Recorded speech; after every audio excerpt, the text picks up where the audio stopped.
வரும் ஆகஸ்ட் 8ஆம் தேதியிலிருந்து 20ஆம் தேதி வரை கண்ணெதிரே தோன்றினால் சீரியலுக்கு நடுவுல கேக்குற கேள்விகளுக்கு சரியான பதில் அனுப்புறேன். முதல் 100 பேருக்கு நிறைய பரிசுகள் காத்துட்டு இருக்கு.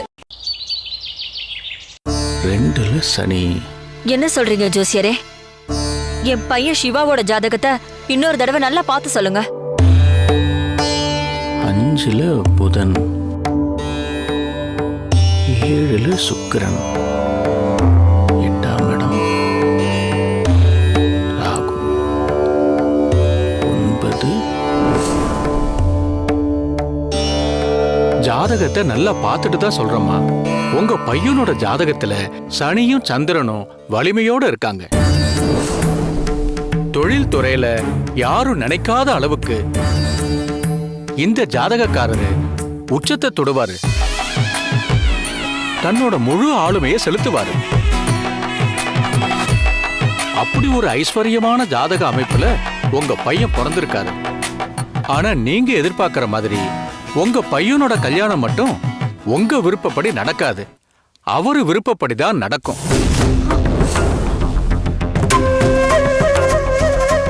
நீங்க பாக்குற பொண்ணதான் உங்க பையன் கல்யாணம் பண்ணிக்கணும்னா ராகுவும் கேதுவும் சனியால பாதிக்கப்படாம இருக்கணும். ஆனா இந்த ஜாதகத்துல அந்த கிரகமும் பாதிக்கப்பட்டிருக்கு. அதனால ஜாதகர் விருப்பப்படிதான் அந்த கல்யாணம் நடக்கும். அப்படின்னா அவன் காதலிச்சுதான் கல்யாணம் பண்ணிப்பானா? அப்படி உறுதியா சொல்ல முடியாதுமா. பொண்ணு அவருக்கு பிடிச்ச மாதிரி இருக்கும். அந்த பொண்ணோட பிறந்த இடமும் பெரிய இடமா இருக்கும். ஆனா அந்த கல்யாணத்தால உங்களுக்கு கடைசி வரைக்கும் அமைதியும் நிம்மதியும் இருக்காது.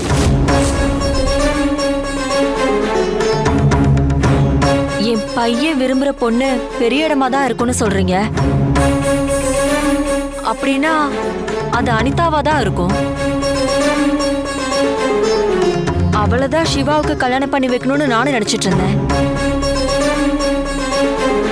ஆனா இந்த கல்யாணத்தினால எனக்கு அமைதியும் நிம்மதியும் இருக்காதுன்னு சொல்றீங்களே, அதான் எனக்கு ஒரே குழப்பமா இருக்கு ஜோசியரே.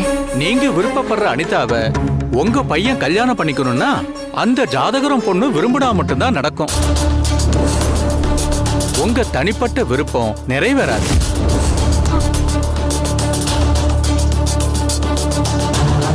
இந்து, இப்ப எதுக்கு டென்ஷன் ஆகுற? நம்ம பையனுக்கு கல்யாணமே நடக்காதுன்னு சொல்லலையே. அவன் விருப்பப்பட்ட பொண்ணோட கல்யாணம் நடக்கும் தானே சொல்றாரு. அவன் மனசுக்கு பிடிச்ச பொண்ணோட அவன் வாழ்க்கையை அமைச்சுக்க போறான். நல்ல விஷயம் தானே. இதுக்கு எதுக்கு நீ டென்ஷன் ஆகுற? என் பதட்டத்துக்கான காரணம் உங்களுக்கு புரியாது. நீங்க வாய் மட்டும் சும்மா இருங்க. இங்க பாருங்க ஜோசியரே, நான் சொல்ற பொண்ணதான் என் பையன் கல்யாணம் பண்ணிக்கணும். அதுக்கு ஏதாவது பரிகாரம் இருக்கும்ல? அப்படி ஏதாவது இருந்தா சொல்லுங்க. எவ்வளவு செலவானாலும் பரவாயில்ல, நான் அதை உடனே பண்ணிடுறேன். எல்லாத்துக்கும் பரிகாரத்தால தீர்வு காண முடியாது. ஜாதக அமைப்பு என்னவோ அது நடந்தே தீரும். படைச்ச கடவுள் பிரம்மா நினைச்சாலும் அதை மாத்தி எழுத முடியாது. இதுதான் சத்தியமான நிதர்சனம். நம்ம விருப்பப்படி மாத்தி எழுத நினைச்சா அது ஆபத்துல தான் முடியும்.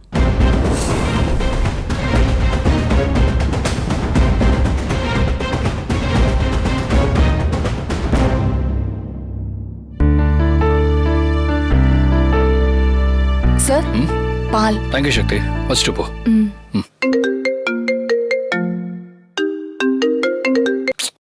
ஹலோ, ஒரு நாளைக்கு எத்தனை வாட்டிங்க கால் பண்ணுவீங்க? எத்தனை மெசேஜ் அனுப்புவீங்க? எனக்கு தான் கிரெடிட் கார்டு வேண்டான்னு சொல்றேன்ல, அப்புறம் என்ன இரிட்டேட் பண்றீங்க?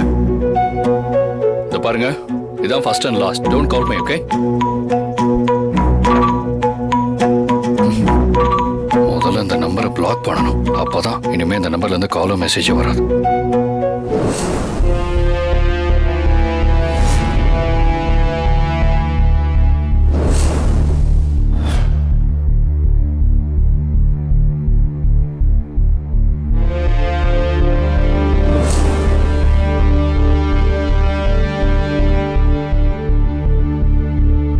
என்ன சக்தி, நீ இன்னும் போகலையா?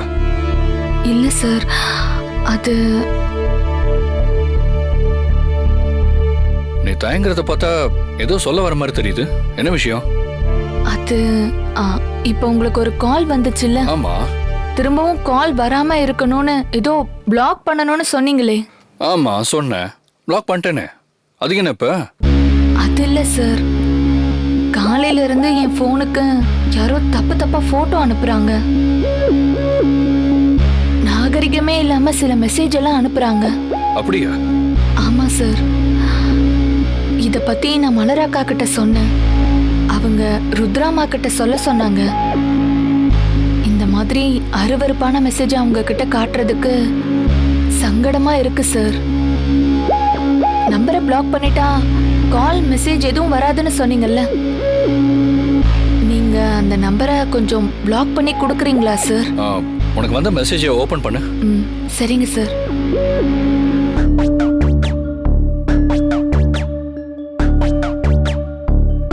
கொடு.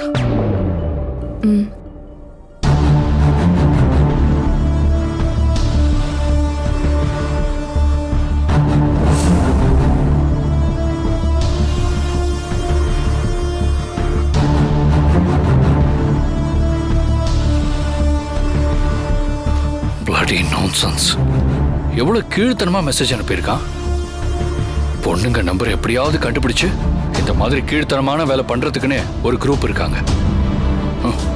இவனுங்களெல்லாம் சும்மா விடக்கூடாது சக்தி. சைபர் கிரைம்ல கம்ப்ளைண்ட் கொடுத்த இந்த நம்பர் யாரோடதுன்னு ஈஸியா கண்டுபிடிச்சு அவன் முட்டிய பேத்து எடுத்துருவாங்க. இப்பவே கம்ப்ளைண்ட் பண்றேன். சார் வேண்டாம் சார். ஏன் வேணாங்கிற?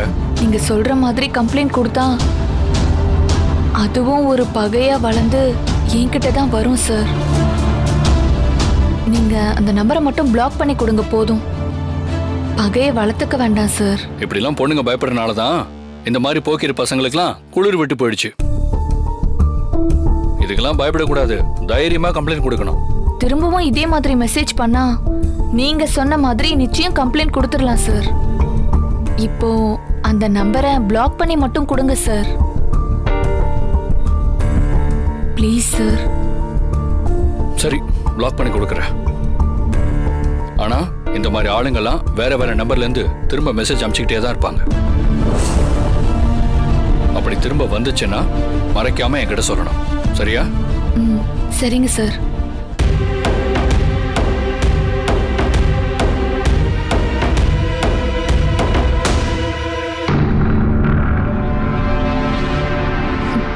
Thank you sir. It's okay.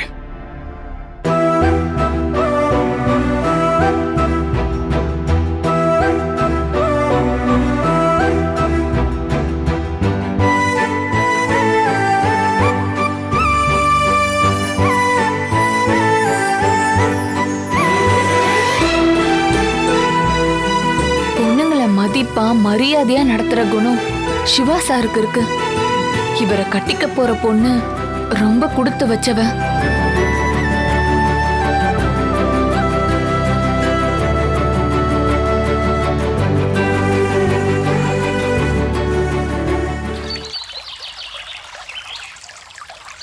யா ஆமா.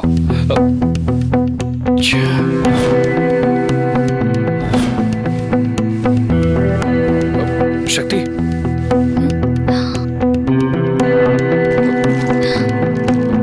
இங்க பாரு, அழுக்காக்கிட்டேன்.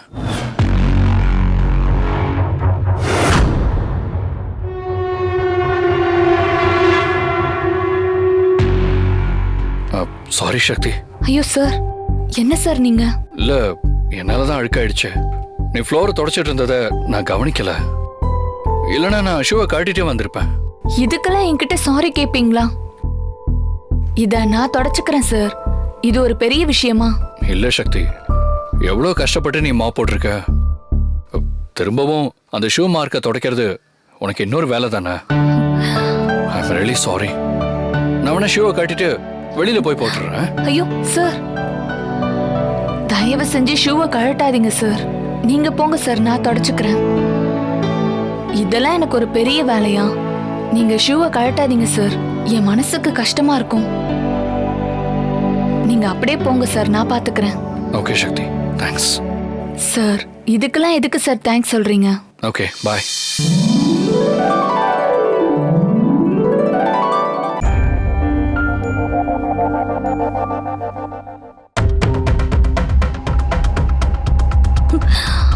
என்னடி போறவனை பார்த்து ஈனு பல்ல இழிச்சு பார்த்துட்டு இருக்க? ஐயோ, அப்படியெல்லாம் ஒண்ணும் இல்லம்மா. அது நான் தொடச்சிட்டு இருந்தேன். அப்போ சார் ஷூ காலோட வந்துட்டாரு. அதுக்கு என்கிட்ட அவரு சாரி கேட்டாரு. இதுக்காக ஏன் என்கிட்ட சாரி கேக்குறீங்கன்னு தான் நான் சொல்லிட்டு இருந்தேன். அந்த கன்றாவிதான் நானும் பார்த்துட்டு தானே இருந்தேன். நான் உன்கிட்ட என்ன சொல்லியிருக்கேன்? சிவா இருக்கும்போது அவன் ரூம் பக்கமே போக கூடாதுன்னு சொல்லியிருக்கேன்ல. ஆனா நீ கரெக்டா வெளியில கிளம்புற நேரத்துல மாப் போடுறேன்னு சொல்லி அவன் பார்வையில படுற மாதிரி இங்க வந்து நிக்கிற. உனக்கே இந்த புத்தியெல்லாம்? அம்மா, நீங்க எப்பவுமே என்ன தப்பாவே புரிஞ்சுக்கிறீங்க. ஏமா? தப்பானவங்கள தப்பா புரிஞ்சுக்காம வேற எப்படி புரிஞ்சுக்கிறது? நீ யாரு, எப்படிப்பட்டவ, உன் மனசுக்குள்ள என்ன என்ன ஓடிட்டு இருக்குன்னு எல்லாமே எனக்கு தெளிவா தெரியும். நான் உன்னை அவ்வளவு தூரம் எச்சரிச்சோம் கொஞ்சம் கூட பயம் இல்லாம என் பையன் ரூம் முன்னாடி வந்து நிக்கிறேன்னா உனக்கு எவ்வளவு ஏத்தம் இருக்கும்? இத பார், மாப் போறதுன்னா தரையோட நிறுத்திக்கோ. சிவா மனசுல மாப் போன்னு நினைச்ச அப்படியே தட்டி உனக்கு காய போட்டுருவேன். சிவா ஆபீஸ்க்கு கிளம்பிட்டானான்னு தெளிவா தெரிஞ்சதுக்கு அப்புறமா தான் எந்த வேலையா இருந்தாலும் நீ இந்த பக்கமே வரணும். அவ இங்க இருக்கிறப்போ அவ கண்ணுல நீ படவே கூடாது. புரிஞ்சுதா? புரிஞ்சதுமா. இங்க சுத்தம் பண்ணது போதும். போய் மத்த இடத்துல சுத்தம் பண்ணு போ.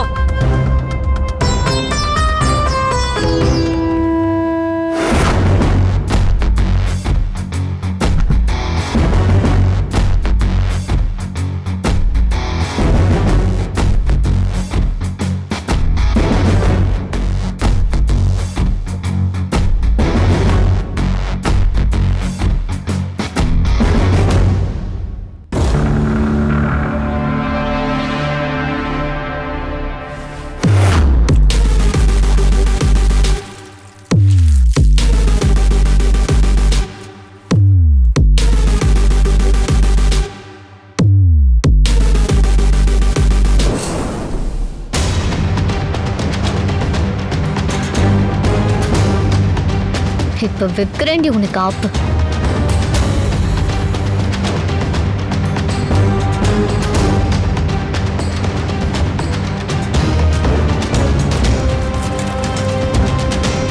தண்ணியில இன்னும் கொஞ்சம் ஃபெனாயில் எடுத்துட்டு வந்து ஊத்தலாம்.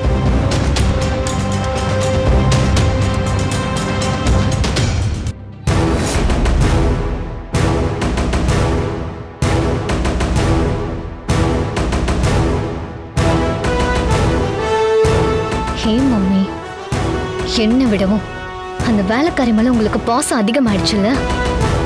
என்னால இதை தாங்கிக்கவே முடியல. நான் என்ன பிளான் பண்ணி அவளை வெளியே அனுப்ப நினைச்சாலும் நீங்க அவளை விடாம கைக்குள்ளேயே தான் வச்சிருக்கீங்க. நீங்க பாசம் காட்டுற சக்தியையே நீங்களே வெறுக்கிற மாதிரி இப்போ ஒரு காரியம் பண்ண போறேன்.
சொல்லுடி, நான் வீட்ல தான் இருக்கேன்.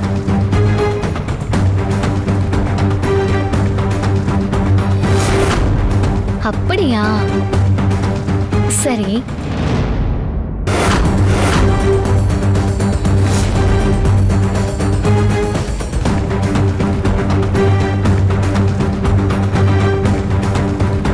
வேற யாரு பாத்துப்பா? அனிதா, ஆ, நான் அப்புறம் கூப்பிடுறேன். அம்மா,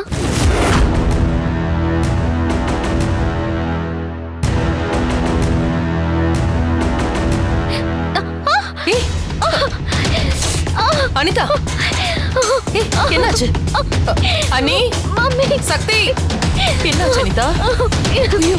மம்மி, அனிதா, என்னமாச்சு? கால் தான் ரொம்ப வலிக்குது மம்மி. இங்கயா? இந்த கால் தான் மம்மி. வலிக்குதா? தொடாதீங்க. இல்ல மம்மி, அந்த இடத்துல தொடாதீங்க ப்ளீஸ். அனிதா என்னாச்சு? என்னாச்சுமா? கால் ஸ்லிப் ஆகி கீழே விழுந்துட்டா. ஐயோ, என்ன வலிக்குதா? அத தொடாதீங்க. வரும்போது பார்த்து வரது இல்லையா? நான் பார்த்துதான் அத்தை வந்தேன்.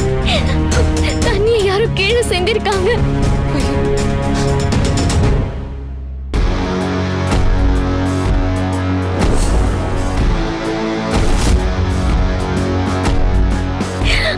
அதுல கால் வச்சது ஸ்லிப் ஆயிடுச்சு. நல்ல வேளை மம்மி இங்க கீழே வந்துட்டு இருந்தாங்க. இவங்க கால் ஸ்லிப் ஆயிருந்தா ஐயோ, என்னால நினைச்சு கூட பார்க்க முடியல. யார் தண்ணிய கொட்டினது? சக்தி, கேக்குறேன்ல, யார் தண்ணிய கொட்டினது? சக்தி தான் மா போட்டுட்டு இருந்தா ருத்ரா. அதுல இருந்து தான் தண்ணி கீழே கொட்டி இருக்கும்.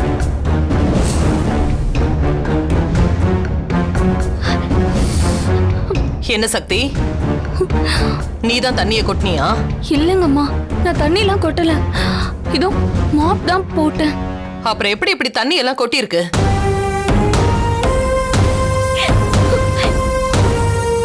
இவ பண்ண வேலையா தான் இருக்கும். ஏய், நான் பார்க்கும்போது நீ தானே மா போட்டுட்டு இருந்த. அதுல இருந்த தண்ணி தான் கொட்டி இருக்கணும். அம்மா, நான் மாப் தாம்மா போட்டேன். அது எப்படிம்மா இப்படியெல்லாம் ஆகும்? ஆமா, மாப்பு போட்ட. அத பிழியும் போது ஏதோ ஒரு சிந்தனையில பிழிஞ்சிருப்ப. அதான் அந்த தண்ணி எல்லாமே கீழே கொட்டி இருக்க. பாரு எவ்வளவு தண்ணி கொட்டி இருக்குன்னு. ஐயோ அம்மா, அப்படியெல்லாம் ஒண்ணும் இல்லம்மா. சக்தி, முதல்ல பண்ண தப்ப ஒத்துக்க. இந்த முட்டாள்தனமான வேலையை நீதான் பண்ணிருக்க. இல்லன்னு போய் சொல்ற? உன்னால என் பொண்ணு கீழே விழுந்து எப்படி வலியில துடிச்சுக்கிட்டு இருக்கான்னு பாரு. ஐயோ அம்மா, வேலை செய்யும் போது கவனம் வேலை மேல இருந்தா தானே. இந்த அம்மாவுக்கு கவனம் வேற எது மேலயோ இல்ல இருக்கு. அதனாலதான் இப்படி எல்லாம் நடந்திருக்கு.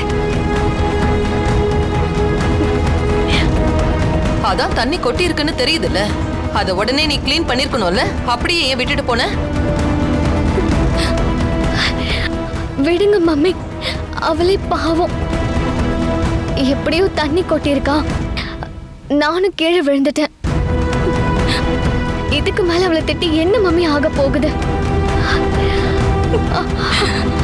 முடியலையே, என்னால வலி தாங்க முடியல மம்மி. அனிதா, சரி அனிதா, அப்படியே மெதுவா எந்திரி, ஹாஸ்பிட்டல் போயிட்டு வந்துடலாம். ஐயோ, ஹாஸ்பிட்டல்ல வேண்டாம் மம்மி. ஹாஸ்பிட்டலுக்கு போய் ட்ரீட்மெண்ட் எடுத்தாதான் கால் வலி சரியாகும். வா போலாம். இல்ல மம்மி, கால் சுளுக்குதான் மம்மி பிடிச்சிருக்கு. தானே சரியாயிடும். சரி வா, எந்திரி சரி போலாம். எந்திரி. பாத்து.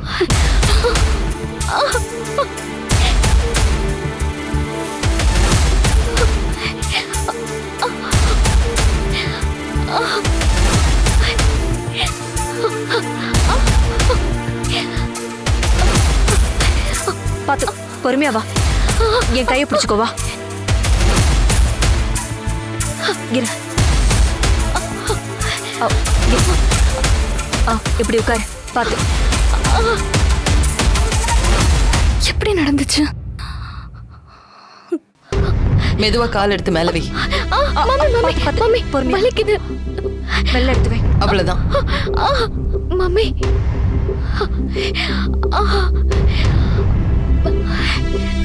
அண்ணி, என் பொண்ணு வேதனையில துடிக்கிறத என்னால பார்க்க முடியல அண்ணி.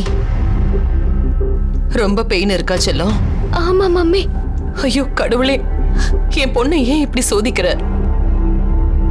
மம்மி ஒன்னும் வருத்தப்படாதீங்க மம்மி, எனக்கு சீக்கிரம் சரியாயிடும். நீங்க முதல்ல ஆபீஸ் கிளம்புங்க. அதெல்லாம் ஒண்ணும் பிரச்சனை இல்லம்மா. கிளையண்ட் மீட்டிங் தானே, எப்ப வேணாலும் பாத்துக்கலாம். உன் பெயின் குறைஞ்சு நீ நார்மல் ஆகணும், எனக்கு அதான் முக்கியம்.